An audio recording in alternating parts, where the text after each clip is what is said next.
Sedulur kanca ingkang kula hormati, dalu punika diiringi dengan hujan rintik. Kita telah berikhtiar untuk hadir di majelis ini guna memulai satu pengajian, yaitu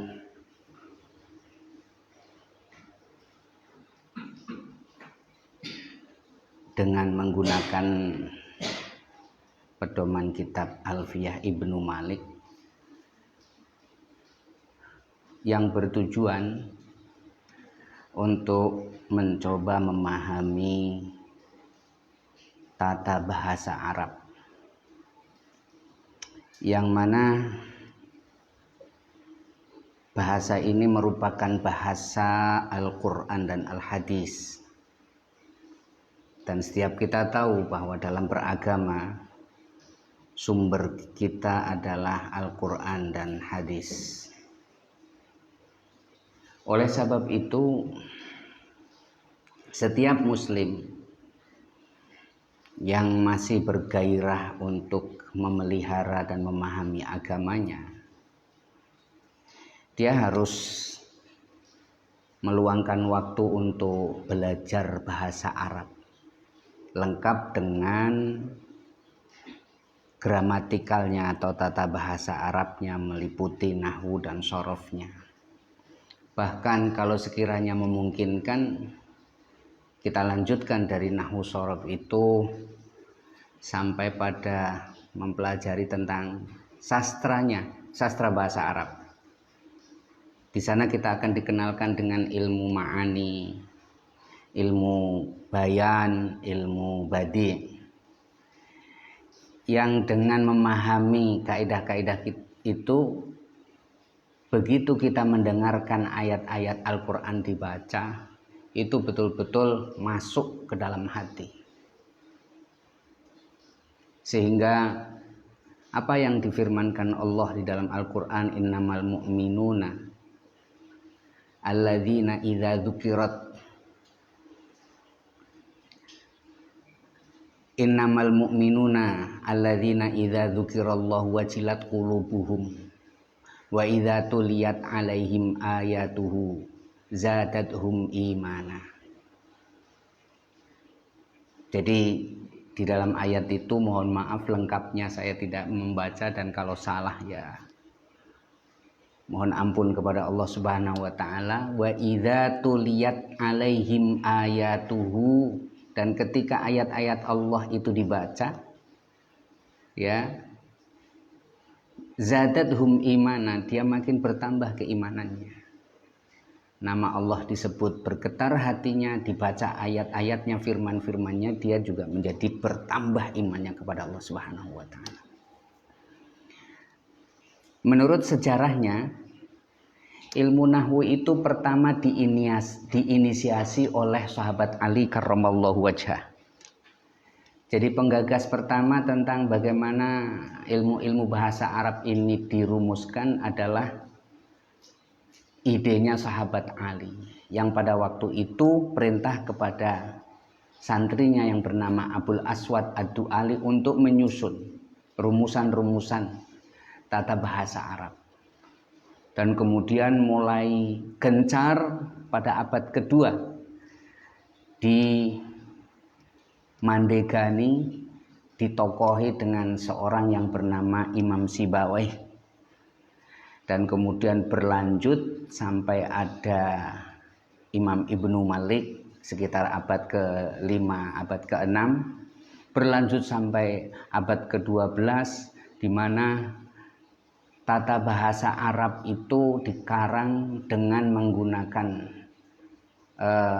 uslub atau gaya bahasa biasa, tidak dalam bentuk bait-bait syair. Kemudian ada yang menggunakan bait-bait syair yang populer dengan disebut dengan alfiyah. Alfiyah ini bukan satu-satunya alfiyah yang dikarang berkaitan dengan tata bahasa Arab.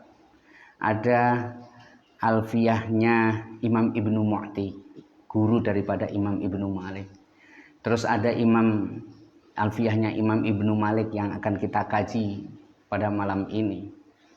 Ada lagi alfiyahnya Asy-Syaikh As-Suyuti, Al-Imam Asy-Syaikh As-Suyuti. Ada lagi abad ke-12 itu Alfiyahnya Imam Al-Ajhuri. Jadi ini bukan satu-satunya karangan atau karya yang berkaitan dengan tata bahasa Arab yang pernah ditulis oleh pakar-pakar tata bahasa Arab.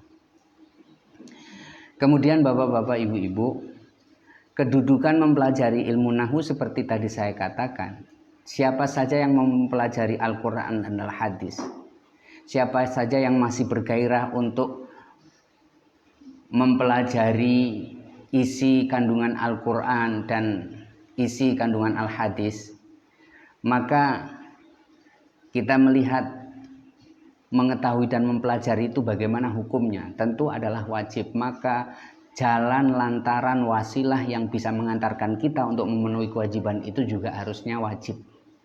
Sesuai dengan kaidah malayatimul wajib illa bihi fahuwa wajib. Kita mau ke Ponolawen, tanpa kendaraan kita tidak akan pernah bisa sampai ke Ponolawen. Maka kalau ke Ponolawennya itu adalah wajib, menaiki kendaraan untuk supaya sampai ke sana juga wajib. Atau pakai kaidah yang lain, al hukmu lil maqasid hukmun liwasailiha. Hukum tentang maksud-maksud atau tujuan-tujuan itu akan sama dengan hukum wasilah-wasilah yang akan mengantarkan kita kepada maksud itu. Orang mau sholat, ya, hukumnya wajib. Kemudian jika dia tidak dalam keadaan fit, maka dia tidak akan bisa melaksanakan sholat itu dengan sempurna. Maka berusaha untuk fit, diantaranya harus mengkonsumsi makanan. Maka makan yang awalnya mubah menjadi wajib hukumnya di sini. Jelas ya. Jadi mempelajari ilmu nahwu ini wajib bagi orang-orang yang ingin mempelajari Al-Quran dan Al-Hadis. Lah kita ini mau mempelajari Quran dan Hadis enggak? Oh kalau enggak ya bisa dikatakan tidak wajib loh, enggak mau mempelajari. Kalau kita ingin mempelajari, ya mau tidak mau bahasa Arab kita kuasai, diantaranya adalah belajar ilmu nahwu dan ilmu shorof. Dan ilmu nahwu dan ilmu shorof itu bagaikan bapak dan ibunya seluruh ilmu-ilmu. Kalau kita mau mempelajari ilmu-ilmu di dalam Islam, lalu kita tidak mengenal apa itu nahwu, tidak mengenal itu apa shorof, sama seperti anak nggak punya orang tua, ya. Kalau anak nggak punya orang tua itu kan sama juga nggak jelas ya. Nah, itulah makanya di dalam mempelajari ilmu nahwu ini hukumnya adalah wajib. Walaupun nanti kewajiban itu harus dirinci Pak, Bu. Yaitu kalau di dalam satu komunitas manusia hidup di satu dusun di perkampungan, sudah ada yang mempelajari seperti kita-kita ini, yang lain menjadi gugur. Namanya fardu kifayah. Tapi setiap individu yang ingin menyentuh mempelajari Al-Quran dan Al-Hadis wajib, bukan wajib ain, bukan wajib kifayah, wajib dia untuk mempelajari ilmu nahwu dan ilmu shorof. Ya, jelas nggak Pak? Jadi bagi setiap orang yang ingin tahu paham Quran dan Hadis, wajib hukumnya mempelajari ilmu nahwu shorof. Kemudian rinciannya adalah ketika di dalam satu komunitas sudah ada orang yang mengadakan kegiatan pengajian seperti ini, buat yang lain jadi gugur.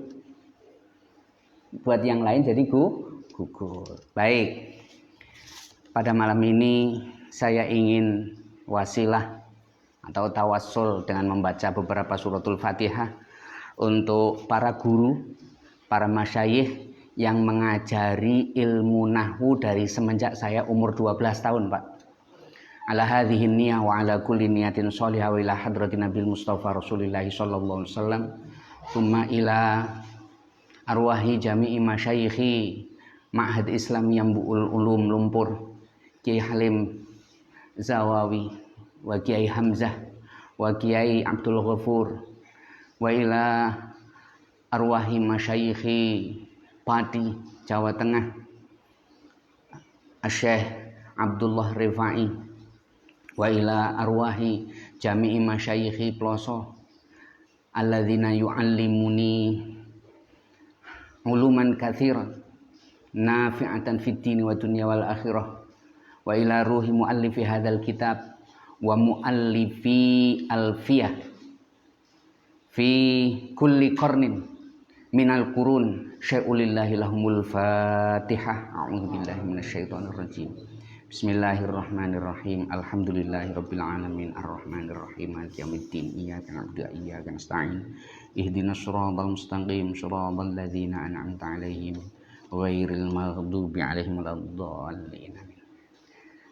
Mohon kepada sedulur-sedulur dan konco-konco kabeh, buku yang panjenengan pegang itu hanya untuk pedoman baca-baca, tapi tolong fokuslah pada keterangan saya berkaitan dengan nazom demi nazom. Kalau kira-kira kurang paham ya bisa dilihat terjemahannya, tapi nanti kalau di sini lihat saya, dengar saya, catat kata-kata saya supaya pemahamannya itu menjadi simpel ya. Sebab kalau mengacu pada terjemahan ini sampean bingung, apalagi yang nggak familiar dengan bahasa kromo inggil, malah tambah mumet meneh. Baik, bismillahirrahmanirrahim. Qala Muhammadun huwa ibnu Maliki Ahmadu Rabbillah khaira maliki musalliyan 'alan nabiyil mustafa wa alihil mustakmilina syarafa ila akhirih.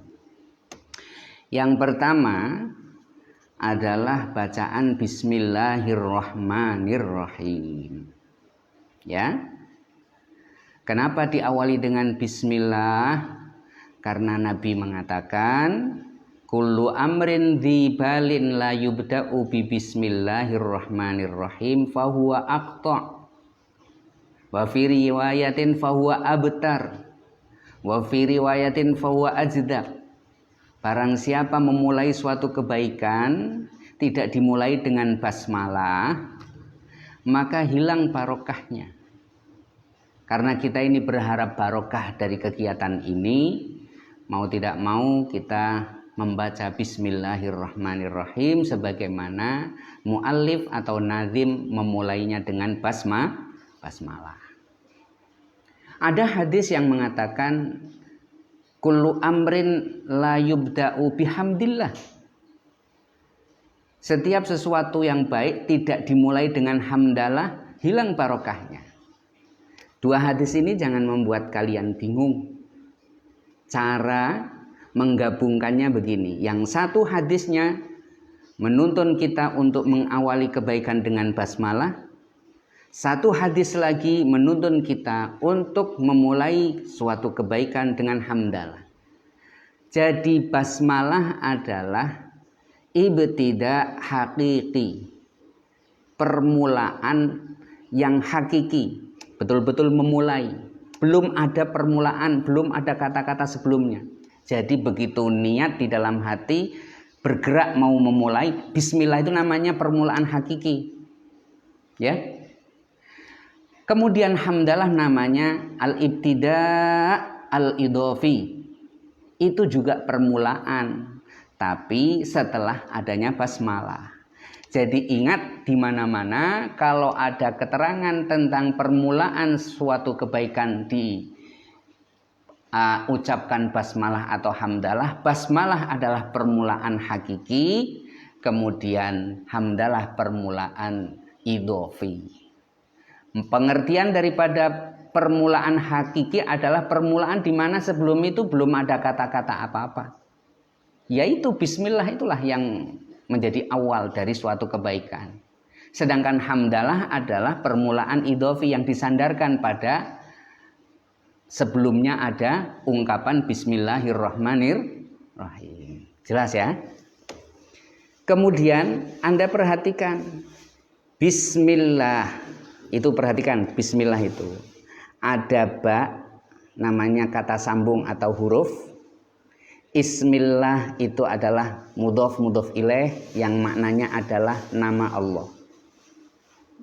Pak, Bu, di dalam kaidah nahwu, ba huruf jar atau ba kata sambung itu harus punya muta'allaq.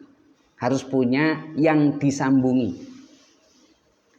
Jadi baknya huruf sambung, yang disambungkan adalah ismillah. Lah, mu'allaq atau muta'allaqnya apa? Itu harus ada. Masa ada kata sambung, tidak ada yang disambungi? Sambungannya ada. Ya kan menjadi tidak lengkap kan? Maka setiap ada huruf jar, cari mu'allaqnya. Sebab gagal menemukan mu'allaq, gagal memahami. Nah sekarang dengan pengertian bismillah itu adalah huruf jarnya harus memiliki mu'allaq. Begini Pak pengertiannya. Nih. Bismillah ada huruf ba. Kemudian di sini ada Ar-Rahman, Ar-Rahim. Ya, kita abaikan dulu nih sifat Ar-Rahman, Ar-Rahim. Bismillahnya dulu. Ini huruf sambung. Ismillah adalah yang disambungkan. Yang disambungi mana? Yang disambungi itu muqaddar. Muqaddar itu artinya tidak tampak dalam ucapan, tapi tampak dalam aksi perbuatan. Ya. Lah, yang bagus adalah muqaddarnya di akhir di sini.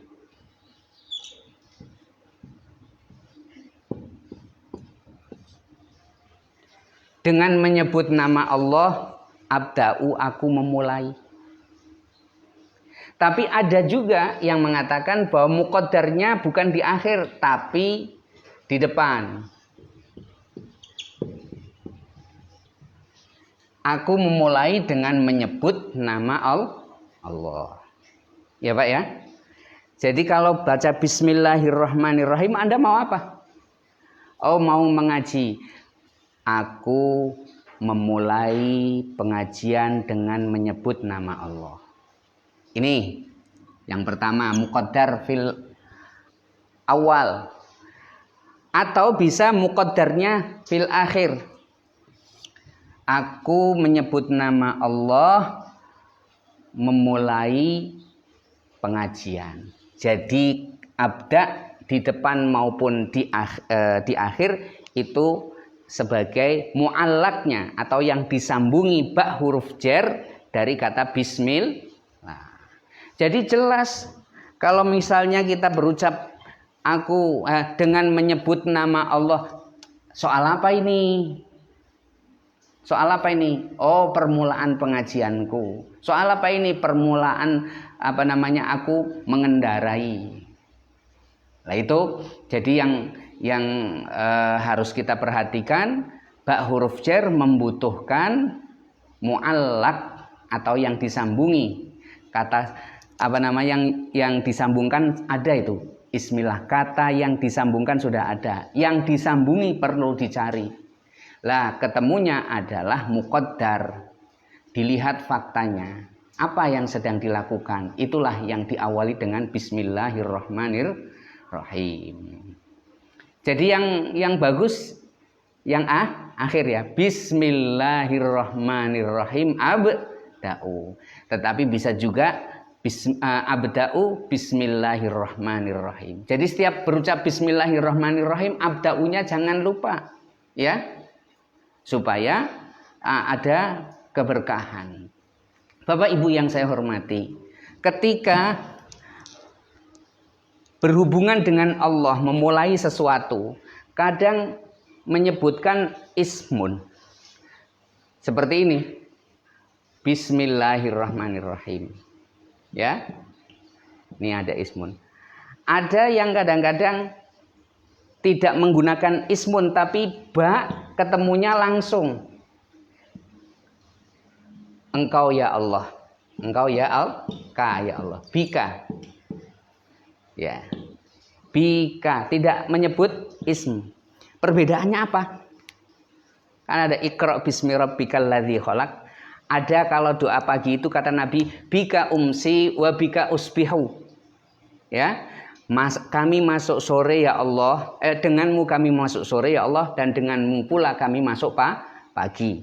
Itu bedanya apa? Kalau yang mau dicari itu adalah berkat atau keberkahan, kebaikan-kebaikan, dan kemudahan-kemudahan, itu sebutlah nama ismun. Tapi kalau yang dituju adalah Allah saja, wajhillah, liwajhillah, zatnya Allah. Yang dicari adalah ridhonya Allah, tidak fokus pada hal-hal yang lain, langsung pakai bika. Ya, kita tahu sendiri bahwa ismun itu ya adalah ismun min asma'illah, di mana nama-nama Allah itu ada banyak kan? Ada Asy-Syakur, Al-Ghafur, Ar-Razzaq, Al-Afu, dan lain sebagainya. Itu ditarik semua, dibaca, dilibatkan di dalam permulaan suatu kebaikan yang kita rencanakan atau yang akan kita lakukan. Dan nama-nama itu terkandung pada lafzul jalalah. Jadi kalau Anda menyebut Allah, ini sudah memuat seluruh asmaul husna. Beda kalau kita menyebut satu demi satu, Al-Afu, Al-Ghafur, Asy-Syakuru, As-Saburu. Tapi kalau Allah, itu dia sudah diraup semua. Maka dengan menyebut nama Allah, ini akan ada kemudahan karena di backup dari kekuatan langit. Kemudian ada apa lagi tadi?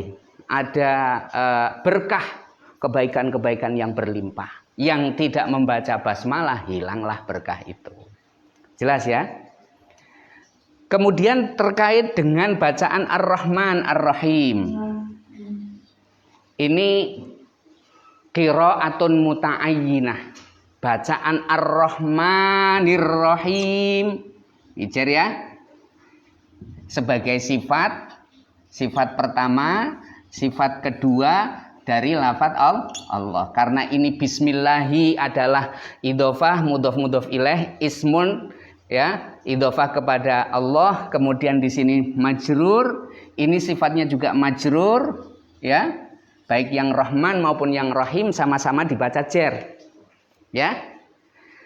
Ini soal bacaan bismillahirrahmanirrahim, clear, itu bacaan yang harus kita ikuti. Kita ikuti karena Nabi mengucapkannya begini. Ya. Lain soal kalau kita mau bongkar mekanik nahwu sorof. Nah, ini nahwunya ini bisa memiliki 9 wajah, 9 cara. 9 cara itu adalah dengan merubah-rubah lafaz Ar-Rahman dan Ar-Rahim dari segi i'rabnya.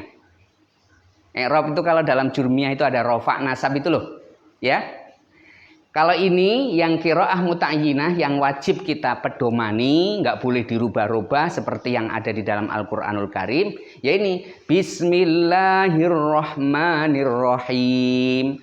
Tapi kalau mau bicara nahwu, bongkar mekanik, ini Rahman dan Ar-Rahim i'rabnya bisa macam-macam. Ini kebetulan yang pertama jar. Ya. Yang berikutnya, awas nanti ada 2 yang nggak boleh nih. Rafa.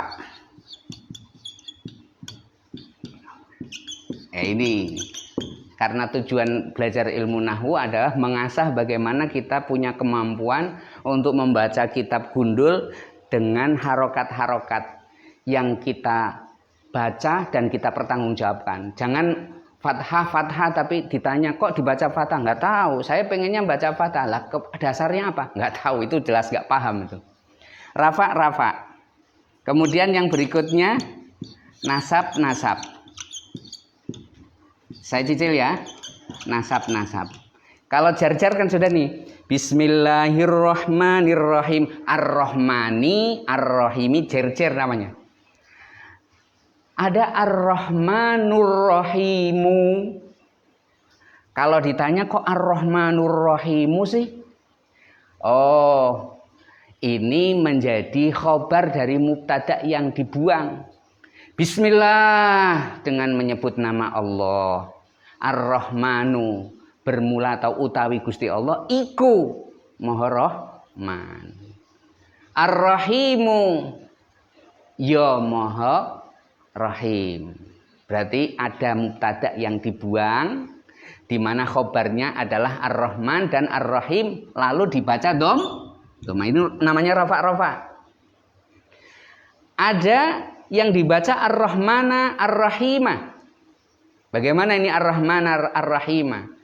Itu jadi maf'ul dari fi'il yang dibuang. Bismillah, saya menyebut nama Allah.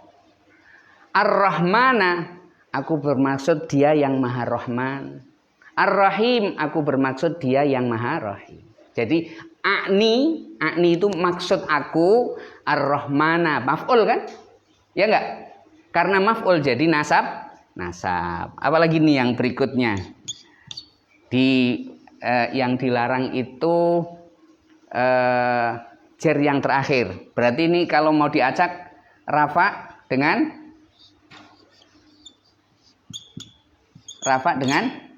nasab. 5 dibalik al-aksu, berarti nasab rafa. Kemudian yang keenam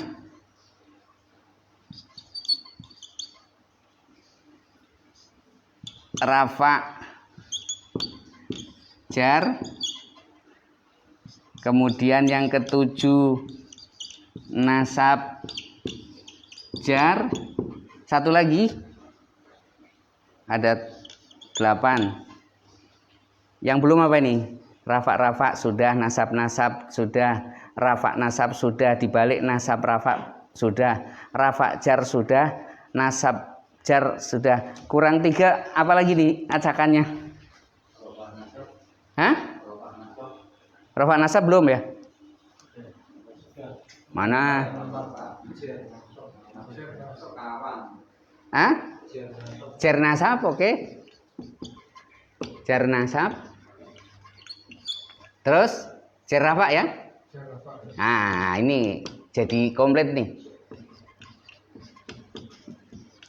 Mohon diperhatikan ya. Ar-Rahmanir Rahim, jar. Ar-Rahmanur Rahimu, rafa. Ar-Rahmanir Rahim, nasab. Kemudian yang kelima nasab rafa. Ar-Rahmanir Rahimu. Ya, kemudian yang keenam rafa dan jar. Ar-Rahmanur Rahimi. Kemudian nasab dan jar. Ar-Rahmanir Rahimi.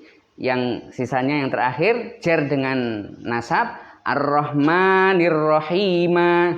Kemudian Ar-Rahmanir Rahimu. Yang enggak boleh, ingat Pak, yang enggak boleh yang bagian belakangnya jar ini. Ini yang enggak boleh nih. Yang lain boleh. Ini berdasarkan bongkar mekanik nahwu ya. Tapi bacaannya muta'ayyinah ya. Bacaannya baku ini. Karena ini masuk bagian daripada ayat Al-Quran di dalam surat Al-Fatihah itu ya. Adapun kalau dicara atau dibongkar dengan bahasan nahwu, lah ini sebenarnya boleh macam-macam ini. Ilmu ini penting ketika Anda bertemu dengan dua sifat melekat pada satu mausuf, satu yang disifati. Ya, jadi ini penting ini. Sehingga ketika membaca apa yang salah?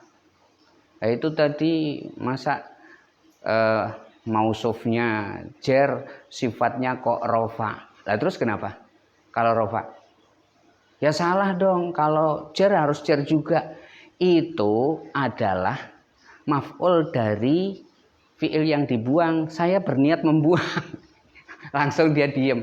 Kok bisa begitu? Lah makanya alfiahnya dibaca katanya begitu. Ya, ini yang nggak boleh Pak, rafa dan jar. Kenapa rafa jar, nasab jar nggak boleh? Ingat nih, ini penting, yang nggak boleh ini yang perlu diingat-ingat. Jar di bagian akhir itu berarti sifat dari Allah dipisah sama Ar-Rahman. Itu yang keberatan tuh. Masa anak sama induknya kamu pisah? Kasihan dong. Makanya dilarang. Mau di sininya Ar-Rahmanur Rahimi atau Ar-Rahmanir Rahim, berarti ada sifat yang dipisah oleh lafaz Ar-Rahman dengan berbagai cara baca. Itu yang dilarang. Maka selain daripada rafa jar dan nasab jar ini boleh semua. Tapi yang nggak boleh itu adalah yang memisahkan antara naat dan man'ut. Kalau naat sama man'ut itu didekatkan, dijejerkan. Kalau baju kan harus dipakai kan begini nih. Jangan ditaruh di depannya udah pakai baju ya padahal masih telanjang. Iya nggak? Ya, itu yang nggak boleh. Baik, itu soal basmalah, Pak. Mari kita lanjutkan. Bismillahirrahmanirrahim. Qala Muhammadun huwa ibnu Maliki. Ahmadu Rabbillaha khaira maliki. Ya. Qala wis dawuh, sampean tambahi dhewe nang kono ora ana. Sapa Muhammadun Kiai Muhammad. Wa utawi Kiai Muhammad iku Ibnu Malikin. Putra jalere Kiai Malik. Jadi ada seorang ulama ahli sejarah juga sekaligus ahli dalam tata bahasa Arab. Jadi jangan melihat Imam Ibnu Malik hanya sebagai tokoh yang ahli di bidang tata bahasa Arab saja ya, tapi beliau dikenal di zamannya sebagai ahli sejarah. Jadi mu'arrikhin namanya. Minal mu'arrikhin, termasuk orang yang disebutnya apa? Sejarawan. Lah, Muhammad ini adalah alam asma namanya, nama. Lah, aliasnya atau kita lengkapi kunyahnya siapa? Oh, enggak begitu. Sebentar, Muhammadun sapa Kiai Muhammad. Huwa utawi Muhammad iku Ibnu Malikin putra jalere Kiai Malik. Mangke kula terangke nama lengkapnya saja. Pun nggih, namanya Muhammad Ibnu Malik. Mohon dicatat ya. Nama aslinya pertama kunyahnya dulu Abu Abdillah. Panjenengan tulis. Dalam kurung kunyah. Jadi nama maksudnya nama yang diawali dengan abu atau ummu itu namanya kunyah. Supaya jangan lupa. Nanti ada kiai, ada mustasyar, ada tokoh NU yang berbicara tentang kunyah sampai nggak paham. Kunyah itu adalah nama yang diawali dengan ummu atau abu, ya. Tuh, namanya kunyahnya Abu Abdillah. Namanya kalau dalam bahasa alfiahnya alam syakhs ini atau asma, alam asmone Muhammad. Sudah? Lakopnya, julukannya Jamaluddin. Mau ngaji alfiah ya harus tahu pengarangnya komplit nanti biar nggak gagap kalau ditanya. Imam Ibnu Malik itu siapa? Kamu tahu nggak? Kamu harus jawab dengan tegas. Al-Imam Abu Abdillah Muhammad Jamaluddin ibni Abdillah ibni Malikin gitu Pak. Ya. Kemudian Muhammad ini yang lakopnya adalah Jamaluddin atau Jamaluddin ibni Abdillah, putranya Abdullah. Abdullah ibni Malikin, putranya Imam Malik. Jadi Muhammad ini sebenarnya dinisbatkan kepada Malik bukan anak tapi putu. Betul apa enggak? Kan namanya sendiri Muhammad, bapaknya namanya Abdullah, simbahnya nama Malik. Saya enggak sebut tadi kunyah dan lakopnya. Jadi namanya Muhammad, bapaknya Abdullah, simbahnya Malik. Berarti kalau Muhammad ibnu Malik nisbatnya kepada ayah atau kepada simbah? Kepada simbah. Nah, kalau ditanya kenapa kok kepada simbahnya bukan kepada bapaknya? Menghindari kesamaan nama dengan Nabi Muhammad. Sebab namanya Nabi Muhammad adalah Muhammad bin Abdullah. Maka Imam Muhammad Jamaluddin ibni Abdillah ini menghindari kesamaan nama, dia menisbatkannya tidak kepada bapaknya. Jadi kalau misalnya pengarang alfiah ini, saya adalah Muhammad ibni Abdillah, wongnya kan bingung. Iki Muhammad bin Abdillah sing ndi? Nabi Muhammad kae bududu. Bukan, karena sudah dihindari dengan menisbahkan kepada simbahnya, jangan sampai ada kebingungan. Qala Muhammad huwa ibnu Malikin. Jelas oh? Namine sinten wau? Abu Abdillah Muhammad Jamaluddin Ibnu Abdillah Ibnu Malik. Ini ulama yang lahir di abad ke-6, Pak. Tulis ya. Ulama yang lahir di abad ke-6. Sudah? Dia lahirnya di Andalus. Andalus itu apa namanya? Spanyol, Pak. Bukan separuh nyolong. Ini nama negara. Spanyol. Daerah yang paling apa itu dari Eropa itu? Berarti paling selatan ya? Selatan apa utara berarti? Oh, saya nggak lihat apa namanya utara ya? Ya, utara. Kemudian wafatnya itu di Damaskus, Syria yang sekarang presidennya lagi di oyok-oyok rakyatnya kan, Pak. Jadi lahirnya itu di Eropa, meninggalnya di Timur Tengah yaitu di Syria. Sudah jelas ya?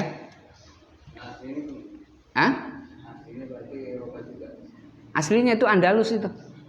Lahir di Aljain, namanya desanya itu di Andalus. Andalus yang dimaksud di sini adalah Spanyol, ya, wilayah paling selatan dari Eropa, Pak, ya, di semenanjung Iberia kalau nggak salah itu ya sejarahnya, di semenanjung Iberia paling selatan daripada Eropa. Yang dulu itu loh, Pak, begitu dikuasai oleh non-Muslim, semua orang-orangnya dipaksa untuk murtad, sehingga karena itu Raja Inggris sama namanya siapa? Yang perempuan itu namanya Elizabeth. Elizabeth itu termasuk dzurriyyah min dzurriyyati Rasulillah sallallahu alaihi wasallam. Hanya saja termasuk bagian daripada orang yang dimurtadkan pada saat hidup di Spanyol. Ya, makanya dia bangga itu walaupun non muslim, aku sih keturunan. Dia bangga dengan keturunan Nabi Muhammad, di mana oleh orang-orang non muslim Nabi Muhammad itu dalam buku 100 tokoh yang berpengaruh di dunia, Nabi Muhammad diposisikan pada nomor pertama itu. Baik, Pak, sudah, Pak, ya. Kemudian supaya tidak janggal, Pak, qala wis dawuh, ya, Pak, ya. Padahal urung ngucap lho, maksudnya urung diucapke tapi kondo wis dawuh. Kuwi nanggon ilmu sastra bahasa Arab namanya majaz mursal, Pak. Majaz mursal itu suatu kata, ya, yang maknanya ada hakiki, ada majazi, ada makna pertama, ada makna kedua. Tetapi ketika makna hakiki itu tidak bisa difahami secara faktual dan terpaksa harus menggunakan makna majazi, itu namanya majaz mursal. Ya, Pak, ya. Seperti bunyi qad qamatis shalah, qad qamatis shalah. Salat sudah didirikan. Kalau muni sudah didirikan berarti kan sudah selesai kan? Bukan itu maksudnya. Baru akan tapi sudah di depan mata. Sama seperti qala Muhammadun wis dawuh, maksudnya ki yakin bakale apa sing tak ucapke iki bakal tak ucapke. Iku maksudnya kados niku. Kalau dalam bahasa apa namanya, ilmu balaghahnya itu termasuk ngensik apa ya, iradat min itlaqi makana wa iradati mayakunu, Pak. Jadi mengucapkan kata yang harusnya sudah terjadi tapi yang dimaksud adalah baru akan terjadi. Jadi min itlaqi makana, ma barang kana kang wis ana, tapi wa iradatu mayakunu, yang dimaksud adalah sesuatu yang baru akan ada. Itu majaz namanya, Pak.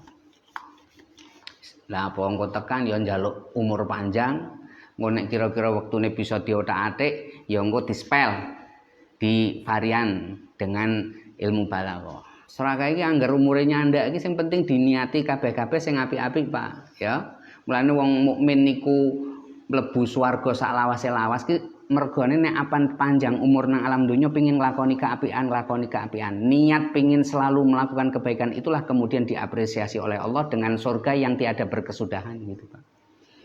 Bon. Qala wis dawuh, makul qaul. Maqulul qaul. Makul itu adalah yang diucapkan, al qaul dari ucapan. Isi ucapan maqal qaul itu. Apa isi ucapannya itu? Lah ini, Ahmadu Rabbillaha khairu maliki. Munine kaya iki Pak, Ahmadu muji sapa ingsun, Rabbi ing pangeran ingsun. Nggih. Allah rupane Allah. Jadi lafaz Allah dados badal ya, penjelas dari kata Rabbi. Karena Rabbi kedudukannya sebagai maf'ul daripada fi'il Ahmadu, maka badalnya yaitu Allah sama harus nasab. Ya. Sebenarnya lafaz Rabbi itu ya, itu ada alamat nasabnya. Tapi sulit diwujudkan karena apa? Kegeret karo ya mutakalim itu loh Robbi gitu. Ya, jadi kegeret aku manglih angel wis pokoke Robbi apa arane nasabe dengan fathah muqaddar wis kuwi bae. Ahmadu muji sapa ingsun Robbi ing pangeran ingsun Allah rupane Allah. Khairu malikin iki badal yang kedua rupane luweh bagus-baguse zat kang ratoni. Dadi nek pan sampean ki ngratoni, Pak, meme aja didawakke khairu maliki. Tapi nek apan sampean maknane sak bagus-baguse zat kang miliki, kang duweni baru diwaca maliki. Dadi nang kene iki sing tepat meme aja didawakke. Padha karo sampean nalika maca Fatihah priye, Pak? Ayat yang keempat. Bismillahirrahmanirrahim. Alhamdulillahirabbil alamin. Arrahmanirrahim. Kirae ana loro sih. Maliki yaumiddin. Ana sing dawa Maliki yaumiddin. Nek ndelok hitung-hitungan ganjaran lafate apik sing dawa sebab banyak huruf banyak pahala. Satu huruf kan dinilainya berapa? Pahalane 10. Tapi kalau dari segi makna yang lebih berbobot adalah tanpa alif. Maliki yaumiddin. Jadi lihat apanya dulu. Kalau lihat hitung-hitungan pahalanya ya Maliki yaumiddin. Tapi kalau bobot pemahaman dan ma'rifatnya adalah Maliki yaumiddin. Bedanya apa? Sampean duwe omah, duwe sawah. Kuwi arane maliki, memiliki ya. Tapi kalau pemerintah itu malik namanya. Kalau suatu saat di situ akan ada proyek jalan tol, maka pemerintah bisa mengambil tanah jenengan. Sebab memiliki itu tidak menguasai. Tapi kalau menguasai, jelas pasti memiliki. Setiap pemilik tidak raja, tapi setiap raja pasti memiliki. Paham ya Pak? Otak-atik kok gitu. Jadi niki pangapunten tanpa mengurangi hormat saya kepada penulis dan muallifnya. Ini muallifnya kitab ini dulu Pak. Itu adalah sahabat bapak saya, sahabat mondok waktu di Ngasingan, ya, di simbahnya Gusmus Mustafa Bisri. Ini maka banyak cerita-cerita yang saya dapat dari Al-Maghfur lah Kiai Ahmad Sakhawi perihal perilaku lucu-lucunya Kiai Bisri Mustafa. Bahkan dulu ketika menghadiri haul di Kiai Amir Simbang selalu mampir ke rumah Abah. Jadi ini lah Kiai Bisri Mustafa mengarang kitab, Abah saya juga mengarang kitab yang sama. Hanya saja karena menghormati pada senior, karena ini sudah terbit, kitabnya bapak saya manuskripnya ada dan sampai sekarang belum ditulis. Kalau kira-kira dibutuhkan dan ada yang mau membiayai penulisannya, monggo. Karena saya sudah diperintahkan oleh putranya Kiai Bisri Mustafa, yaitu Gusmus, untuk supaya mewakafkan manuskrip itu untuk kepentingan pemahaman orang banyak. Tapi saya bisa pastikan Bapak nggak begitu paham mengenai ngaji alfiyah. Karena ngaji alfiyah tabarukan, tapi begitu sudah membaca kitab bapak saya jamin Pak, Ya jamin ya semuanya tetap Allah ya yang menentukan, tapi saya jamin berdasarkan pengalaman-pengalaman akan bisa mendapatkan pemahaman yang luas dan bisa disampaikan kepada para mustami'innya, audiensinya. Jelas Pak ya? Jadi hamdalah merupakan permulaan apa tadi Pak? Idofi. Basmalah permulaan hakiki. Sampean harus cerdas begitu. Apalagi wong NU kudu paham kowe. Kowe kok ana hadis loro bismillah permulaan suatu kebaikan. Hamdalah permulaan. Bagaimana itu? Kok kontradiktif? Enggak kontradiktif. Terus enggak kontradiktif gimana? Yang satu minta dimulai dengan basmalah, yang satu dengan hamdalah. Itu basmalah itu permulaan hakiki. Maksudnya sebelum itu belum ngomong apa-apa, baru bismillah. Sedangkan hamdalah itu permulaan, tapi idofi disandarkan pada basmalah. Kan enteng Pak. Kalau orang NU itu kemudian punya kecakapan memberikan penjelasan, ya hebat Pak. Hebat saestu. Wong jari Gus Dur niku bahwa orang-orang ini itu memang kebiasaannya sarungan, pecinan, kadang orang ngocawet barang kan. Nggih. Tapi diajari oleh pesantren ilmu-ilmu yang membuat dia itu memiliki kecakapan dan kepribadian yang bernilai kosmopolit. Mau ditaruh di Amerika ya dia bisa, mau ditaruh di Indonesia dia bisa, ditaruh nang alas ya bisa. Serba sarwa bisa kabeh lho Pak. Karena apa?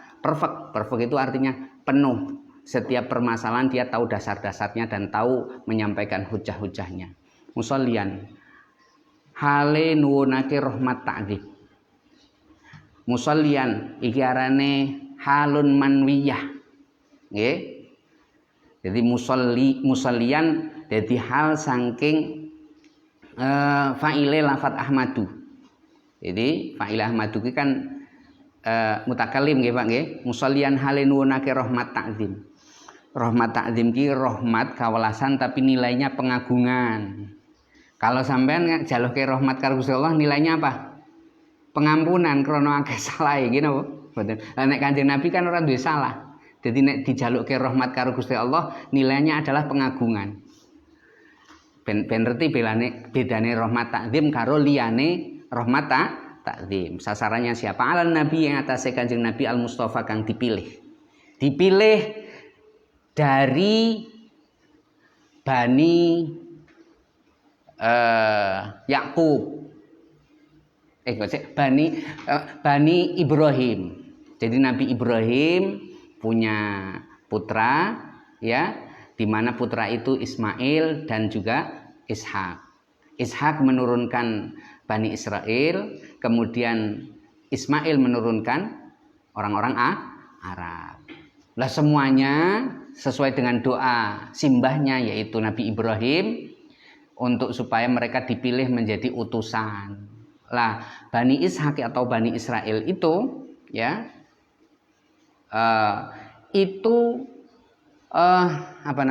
selalu dipilih nabi-nabi dari kalangan mereka.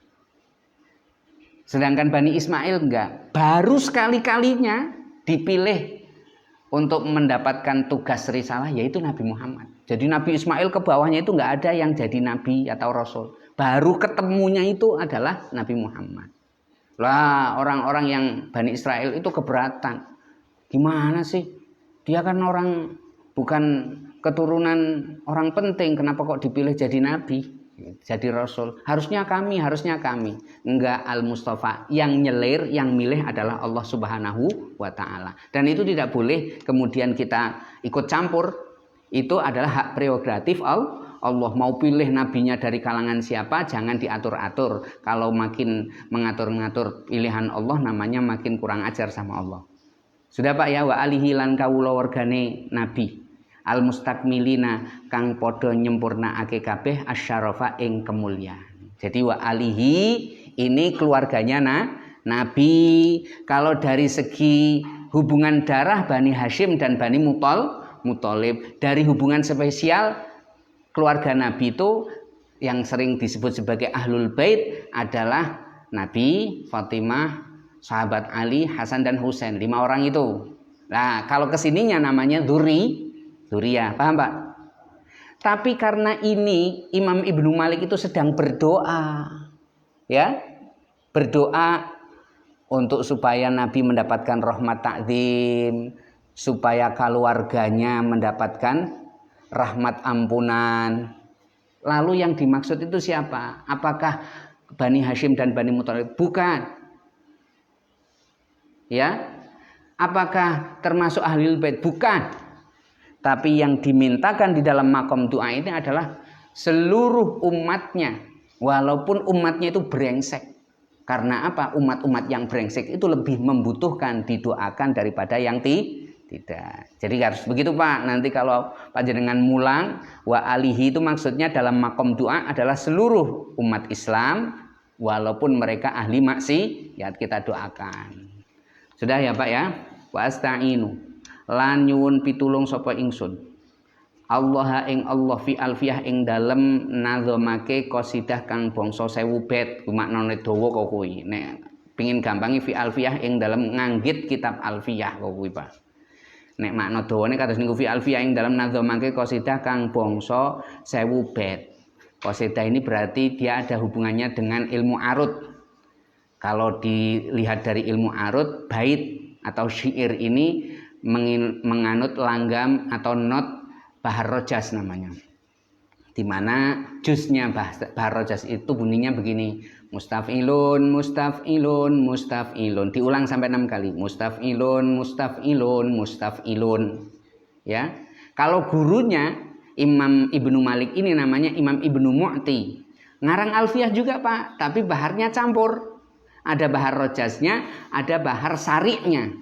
Kalau bahar rojas itu bunyinya seperti tadi. Mustaf'ilun, mustaf'ilun, mustaf'ilun, mustaf'ilun, mustaf'ilun, mustaf'ilun. Itu bahar rojas. Kalau bahar sari, mustaf'ilun, mustaf'ilun 2 kali. Kemudian yang terakhirnya bacaannya sebentar. Bahar sari sebentar. Menpas. Jadi yang rojas dulu. Mustaf'ilun, mustaf'ilun, mustaf'ilun. 3, berhenti ya. Mustaf'ilun, mustaf'ilun, mustaf'ilun. Itu bait yang terusannya. Kemudian yang bahar sariknya tadi saya lihat di awalnya itu adalah mustaf'ilun, mustaf'ilun. Sambungannya itu apa ini ya Allah ya Rabbi?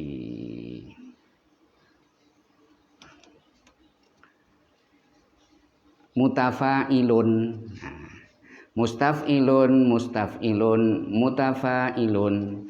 Contohnya la nasabal yauma wala khullatun. Ittasa'al kharqu 'alar raqi'i. Sarik niku. Lah sing rojase contohnya qala Muhammadun huwa ibnu maliki Ahmadu rabbillah khairu maliki.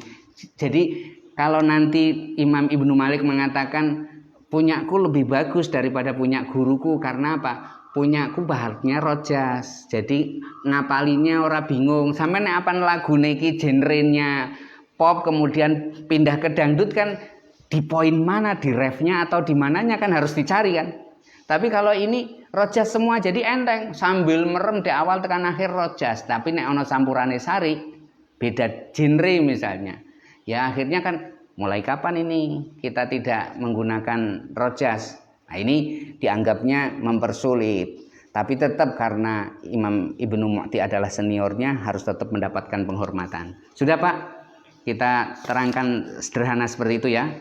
Maqasidun nahwi kang utawi sejogatine ilmu nahwu. Jadi maksud-maksud penting, ilmu-ilmu penting, kaidah-kaidah penting tentang bahasa Arab yang disebut dengan ilmu nahwu, biha ing dalam alfiyah iku mahwiyatun diamot, dikandung. Ya. Jadi aku nyuwun tulung karo Gusti Allah nganggit kitab alfiyah sing isine bakal tak wehi masalah-masalah penting berkaitan dengan ilmu tata bahasa Arab. Jadi senajan wong niku alim, tetep kudu eling kamanungsane. Aku ki alimo kaya ngapa, viral kaya ngapa.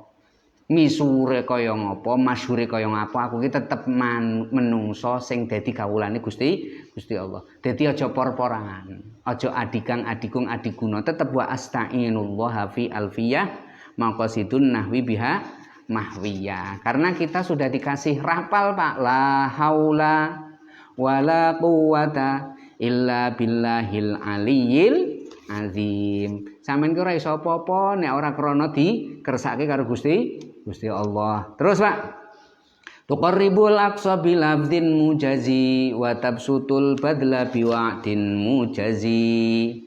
Pun Pak, tuqarribu kang marakake apa alfiyah al aqsa ing makna kang ada bilafdin kelawan lafaz mujazin kang ringkes. Awas, kita mendapatkan suguhan ilmu yang luar biasa Pak. Bahasanya simple tapi kedalaman maknanya bisa kita kantongi semua Pak. Oh jebul kok kuwi. Ini kaya mau Ar-Rahman Ar-Rahim. Kok ternyata kecil iki aku diwacane dituturine Bismillahirrahmanirrahim. Lah kok ana Ar-Rahman Ar-Rahim ana barang. Lah iki engko bakal dibahas. Jadi tuqarribul aqsa bilafzil mujazi, belajar tata bahasa Arab dengan menggunakan alfiyah. Saya suguhkan nazom-nazom simpel sederhana tapi Anda memperoleh kefahaman banyak. Bahasa singkatnya apa Pak? Bahasanya singkat tapi padat mana ini yang dipromosikan oleh Imam Ibnu Malik. Wa tabsutul badla biwa'din mujazi. Wa tabsutulan beber maksudé aweh Pak. Al badla ing peparing biwa'din kelawan janji munjazin kang lestari. Anda belajar lalu buktikan hasilnya. Maksudnya begitu Pak. Artinya janjinya itu dalam arti promosi loh Pak. Orang dingine kersa loh. Nek orang ngandel sampean belajar piye kuwi alfiyah. Engko nek ora sampean ngrasake dhewe ilmune sampean dadi kebak, paham Qur'ane, paham hadise. Tapi walaupun promosi ini bukan isapan jempol, bukan pepesan kosong. Terbukti banyak ulama-ulama dunia yang karena membaca atau mempelajari alfiyah akhirnya dia futuh. Dan karena futuhnya kitab-kitab besar yang jumlahnya berjilid-jilid itu dia bisa baca Pak. Sampean kan nek ngaji kitab siji-siji umure ora nyandak Pak. Tapi nek sampean ki reti ilmu nahwu sorob, sampean tuku kitab utawa sampean buka maktabah syamilah, lalu sampean baca sendiri, sampean padha karo dolan renggon Imam Ghazali, dolan renggon Imam Nawawi. Nggih, dolan renggon Kiai Zakaria Al-Ansori, dudu Kiai Zakaria Ansori Medono, Pak. Tapi pengarang kitab fikih nggih, terus bisa ketemu dengan imam atau tokoh-tokoh pakar-pakar Islam yang lainnya. Ya baca buku itu, Pak. Dan di akhir zaman teman yang paling jujur dan banyak menginspirasi kebaikan yaitu kita. Kalau ketemu dengan orang-orang yang umum itu ya Allah, ora tambah mumet bejo. Sing sering adalah ketemu wong mangleh tambah mumet krong werna-werna, jare kok iki ya aku urung, aku pengin tapi aku ora duwe duit mangleh dadi mumet kan. Gini apa mboten? Ah niku watak tadi lan natrapi apa alfiyah. Ridon ing ridho kang tetep bi ghairi suhtin kelawan tanpa bendu. Iki sijine keterangan Pak, watak tadi ridon bi ghairi suhti ini termasuk penyuwune Imam Ibnu Malik supaya ngaji alfiyah niki oleh ridhone Gusti Allah, ridho kang murni ora campur kelawan bendune Gusti Allah. Tapi dari segi filosofi ada yang mengartikan watak tadi ridon bi ghairi suhti, betul. Ini alfiyah singkat katanya, padat maknanya. Betul, sebagai promosi, ya. Kamu bisa buktikan setelah mempelajari sendiri. Dan bukti ini bukan promosi ini bukan isapan jempol, omong kosong, tapi sudah banyak ulama-ulama besar futuh bisa membaca kitab gundul karena lewat belajar ilmu nahwu sorof di dalam kitab alfiyah. Tapi syaratnya Pak, watak tadi ridon. Ngajine sing seneng, aja kepeksa. Iki ngaji alfiyah kudu bisa. Sebab nek bisa mangleh aku nek krungu Quran mangleh padha karo diomongi dengan bahasa ibu saya. Watak tadi ridon menuntut kita untuk senang mempelajari ini. Bi ghairi suhtin, aja kepeksa. Sing sabar maksudnya bi ghairi suhtin ki aja. Janji udan aku ora pak mangkat Aja mangkat. Wong kadang-kadang kiyaine mara, santrine mara, kiyaine mara udan be di lampu nganggo jas udan tekan kok. Karenane apa? Sama-sama punya semangat yang tinggi, semangat yang kuat untuk bisa. Jadi sampean iki kata kuncinya di sini, Pak. Alfiyah yang diterjemahkan dengan tebal ini jumlahnya ada berapa, Pak? 1002. Nah, jumlahnya ada 1002. 1002 kayak Arba'in Nawawi itu kan disebutnya Arba'in 40, tapi isinya 42 kan? Ini sama. Isinya bukan 1000 pas, tapi ada kelebihan 2. Nggak tahu itu tambahan 2 itu ilmu cara gampangnya gasyaf kuwi ora ngerti kuwi sing loro ki nggo apa kuwi. Apa malaikat sing nggo njaga ben aja disalah gunakan atau salah pengertiannya. Pun nggih, ha niki faiqatan hale ngungkuli Alfiyata bin Mu'ti ing Alfiyahe Imam Ibnu Mu'ti. Sampeyan wis tak kandhake Pak, Alfiyah niku ora mung Alfiyah Ibnu Malik, Alfiyah Ibnu Mu'ti ana, Alfiyah Syekh Suyuti ana, Alfiyah Syekh Al-Ajhuri ya ana, ora satu-satunya. Kemudian satu lagi apa tadi? Syekh Suyuti wis wis. Jadi bukan satu-satunya. Lagi kebetulan Imam Ibnu Malik ini santrine Imam Ibnu Mu'ti. Nalika ngarang iki gurune pun sedo, Pak. Lah terus karang wong ki ya istilahnya bebek silem nggih.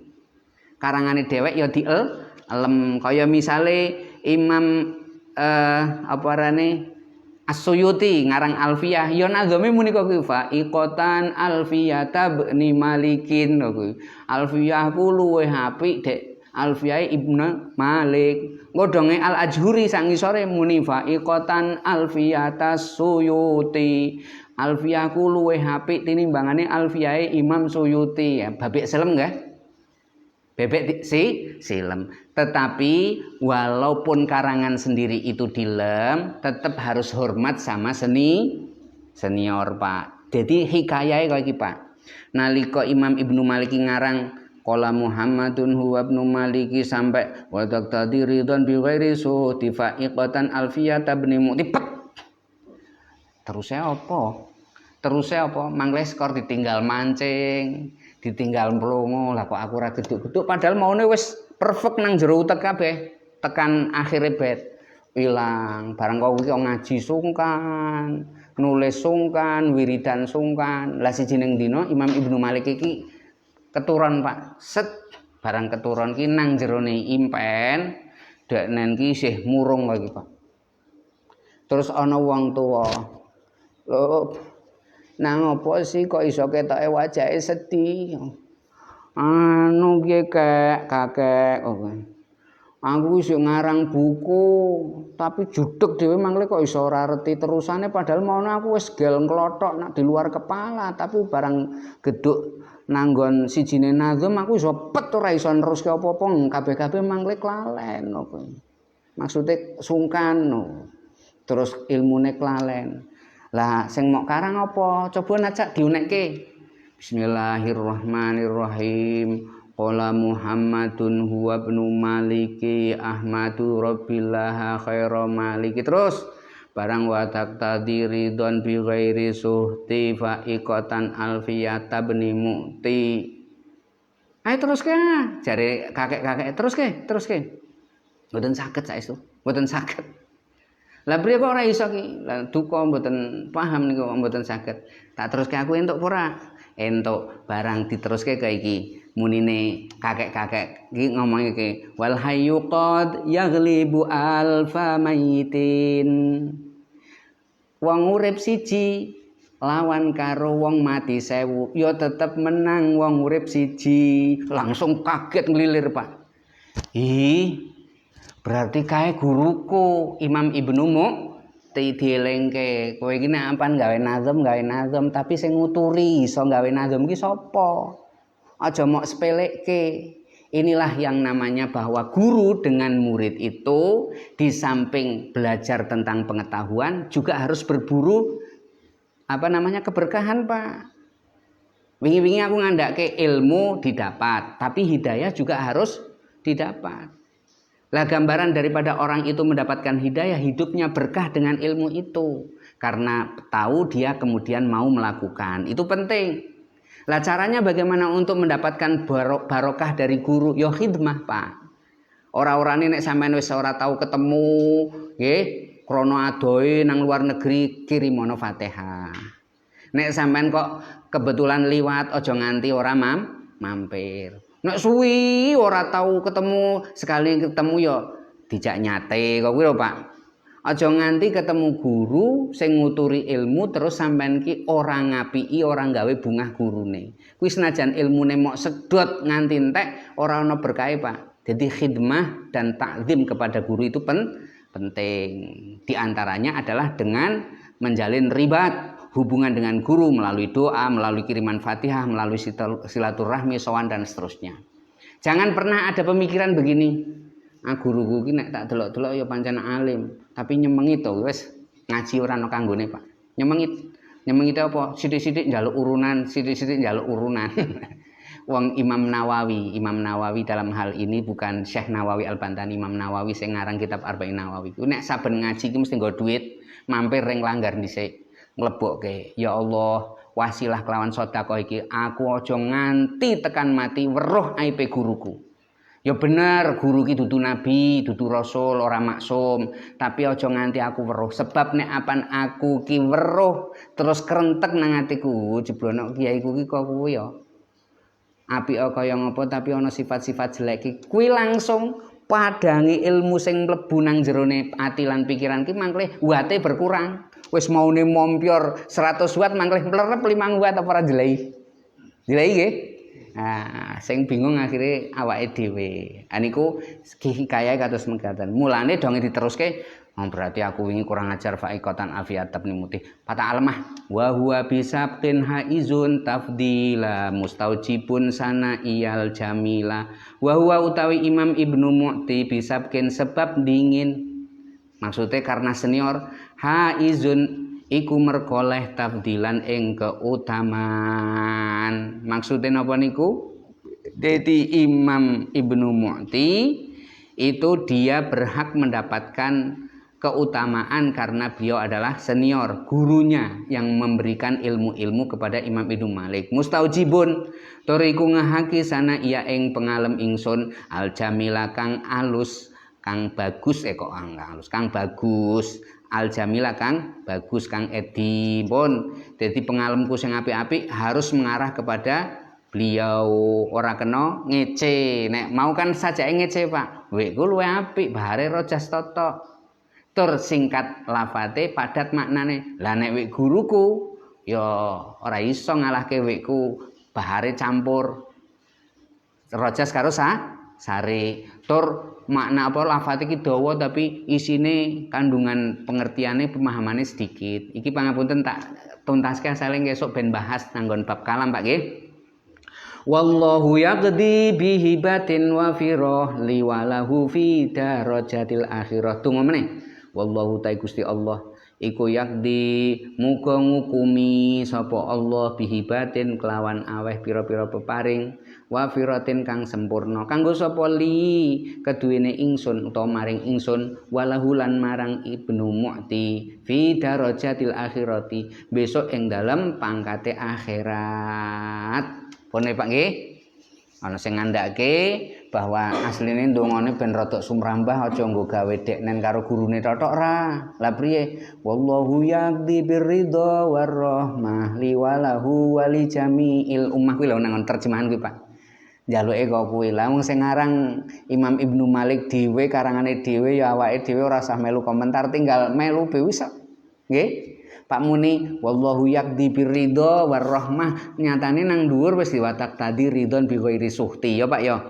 Ya jadi ya namanya komentar ya sah-sah saja. Baik Pak, ini mukaddimah terpaksa agak panjang waktunya dengan harapan pertemuan-pertemuan berikutnya kita sudah masuk pada materi pembahasan.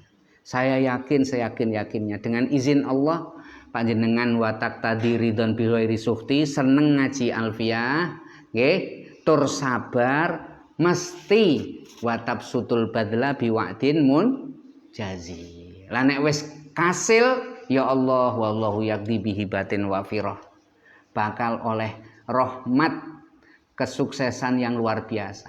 Di antara kesuksesan yang luar biasa itu Pak. Sampeyan sore-sore sekesuk wis lempo, sayah wis adus ngenteni maghrib krungu qiraat Ar-Rahman misalnya. A'udzubillahi minasyaitonirrajim. Bismillahirrahmanirrahim.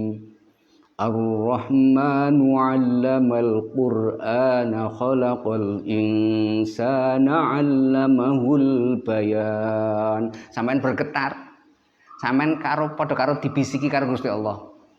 Aku ki Rahman. Penak Pak, bergetar hati. Tabarakalladzi biyadihil mulku wa huwa ala kulli syai'in qadir. Ya Allah, sampean ora bakal seneng melu dunya, walaupun dunya banyak menebar pesona. Aku pengin melu pangeran bae melu pangeran. Kuwi anggere wis paham alfiyahe Pak, krungu Quran iki kok kuwi Pak. Sampean nanteng bi oleh ganjaran Pak, ora usah ndermimil wiridan. Anteng oleh ganjaran. Jadi muga-muga panjenengan kula pinaringan panjang umur sehat bisa ngatamanaken iki alfiyah. Jadi ini alfiyah ini ngajine engko Pak, tak terangke apa nazom demi nazom. Nek sampean ora iso takok. Aja isin. Asale angger bape wis diselesaikan bahasane sampean kudu wis menguasai. Ya kaya mau wis bismillah tak teske iki ana wajah songo sing loro ra entuk alasane apa.